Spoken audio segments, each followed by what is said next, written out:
Breaking news చూస్తున్నాం. భద్రాచలంలో 5 అంతస్తుల భవనం కూలిన ఘటన నేపథ్యంలో ఉద్రిక్తత చోటు చేసుకుంది. నిన్న మధ్యాహ్నం ప్రమాదం జరిగితే ఇంతవరకు శిథిలాల కింద చిక్కుకున్న వారిని బయటకు తీసుకురాలేదని బాధిత కుటుంబ సభ్యులు ఆగ్రహం వ్యక్తం చేస్తున్నారు. పెద్దలకు ఒక న్యాయం, సామాన్యులకు మరో న్యాయమా అని ప్రశ్నిస్తున్నారు.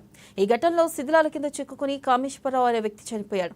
బుధవారం అర్ధరాత్రి దాటాక సహాయక బృందాలు మృతదేహాన్ని బయటకు తీసుకొచ్చాయి. భవన శిథిలాల కింద మరో వ్యక్తి ఉపేందర్ ఉన్నారు. రెస్క్యూ సిబ్బంది ఇంకా సహాయక చర్యలు కొనసాగిస్తున్నాయి. ఈ నేపథ్యంలో సహాయక చర్యలపై స్థానికులు ఆగ్రహం వ్యక్తం చేస్తున్నారు.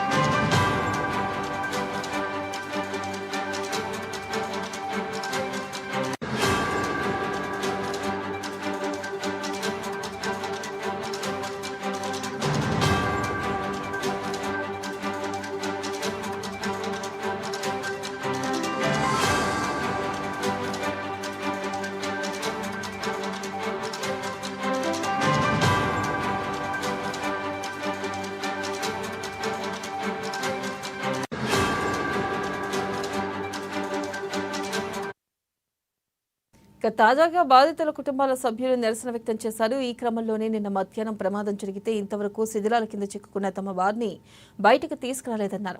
తమ వారు బతుకున్నారా, చచ్చిపోయారా అన్నది కూడా తెలియడం లేదని ఆవేదన వ్యక్తం చేస్తున్నారు. ఎప్పుడు బయటకు తీస్తారన్నది కూడా అధికారులు చెప్పడం లేదని మండిపడుతున్నారు. ఓ ఎమ్మెల్యే, మంత్రి కుటుంబ సభ్యులకు ఇలా జరిగితే ఇంతసేపు ఆగేవారా అని ప్రశ్నిస్తున్నారు. పెద్దలకు ఒక న్యాయం, సామాన్యులకు ఒక న్యాయమా? శిథిలాల కింద చిక్కుకున్న తమ నాన్న కావాలని రోడ్డుపై కూర్చుని ఓ వ్యక్తి కన్నీరు పెట్టుకున్నారు. మరోవైపు ఆందోళన చేస్తున్న వారిని పోలీసులు శాంతింపజేసే ప్రయత్నం చేస్తున్నారు. ఇక కూలిన భవనం యజమాని శ్రీనివాసరావు, ఆయన కుటుంబ సభ్యులు పరారీలో ఉన్నట్లు పోలీసులు తెలిపారు. ఇక దీనిపై మరింత సమాచారాన్ని మా ప్రతినిధి భద్రాద్రి నుంచి శ్రీనివాస్ అందిస్తారు. శ్రీనివాస్, చెప్పండి, అసలుకి అక్కడ రెస్క్యూ ఆపరేషన్ ఏ మేరకు జరుగుతుంది, అలాగే బాధితుల కుటుంబీకులు ఏమంటున్నారు, అప్డేట్స్ ఏంటి? థ్యాంక్ యూ వెన్నెల. నిన్న ఏదైతే ఉందో భద్రాద్రి కొత్తగూడెం జిల్లా భద్రాచలంలో ఈ యొక్క 5 అంతస్తుల భవనం ఏదైతే ఉందో పేకమేడలా కూలిపోయినటువంటి ఘటనలో ఒక కామేశ్వరరావు అనేటువంటి టాపీ పనిచేసేటువంటి వ్యక్తి అర్ధరాత్రి భద్రతా బలగాలు మొత్తం కూడా సెర్చ్ చేసి ఎన్డీఆర్ఎఫ్ బృందాలు కావచ్చు, సింగరేణి రెస్క్యూ టీం కావచ్చు, వీరందరూ కూడా శిథిలాలను తొలగిస్తూ ఒక కామేశ్వరరావు అనేటువంటి వ్యక్తి ఆర్తనాదాలు విన్నటువంటి నేపథ్యంలో అతన్ని కాపాడేందుకు విశ్వప్రయత్నం చేసి హాస్పిటల్కి తరలించిన తర్వాత వైద్య చికిత్సలు తీసుకుంటూ అతను అక్కడికక్కడే చనిపోవడం జరిగింది. ఈ నేపథ్యంలోనే ఉపేందర్ రావు అనే మరో వ్యక్తి కూడా ఆ శిథిలాల కింద ఉన్నారని చెప్పేసి చెప్పడం జరుగుతుంది.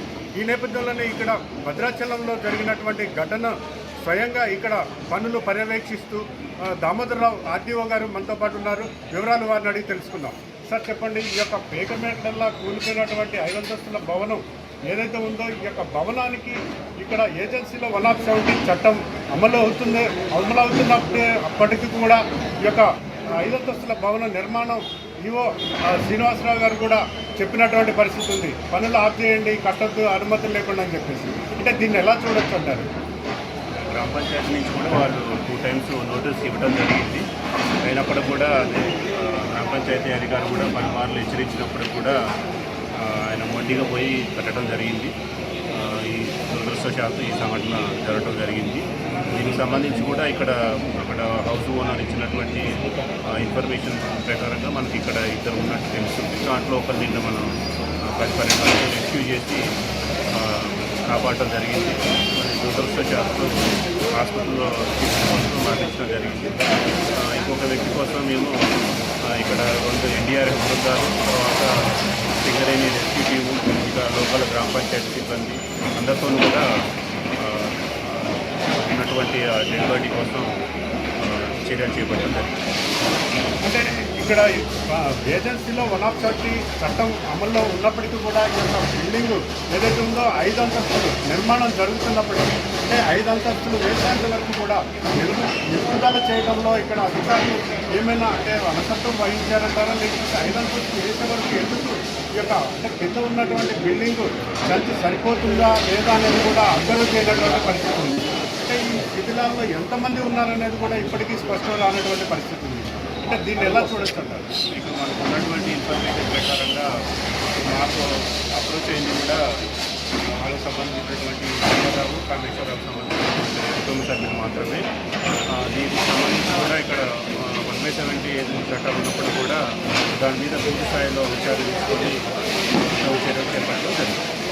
అంటే ఈ యొక్క సహాయక చర్యలు ఇంకా ఎంతసేపటి వరకు కొనసాగే అవకాశం ఉందంటారు? ఇక్కడ చర్యలు అయితే యుద్ధ ప్రాసెస్లో చేపట్టడం జరిగింది. దీన్ని వీలైన త్వరగా సాయంత్రం వరకు పూర్తి చేయాలని.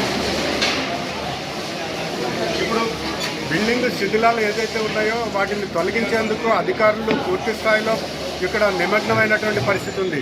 ఈరోజు ఉదయం కూడా పోలీసు జాగిలాలతోటి ఆ యొక్క శిథిలాల కింద ఎవరైనా ఉన్నారా వాటితో కూడా సెర్చ్ చేయడం జరిగింది.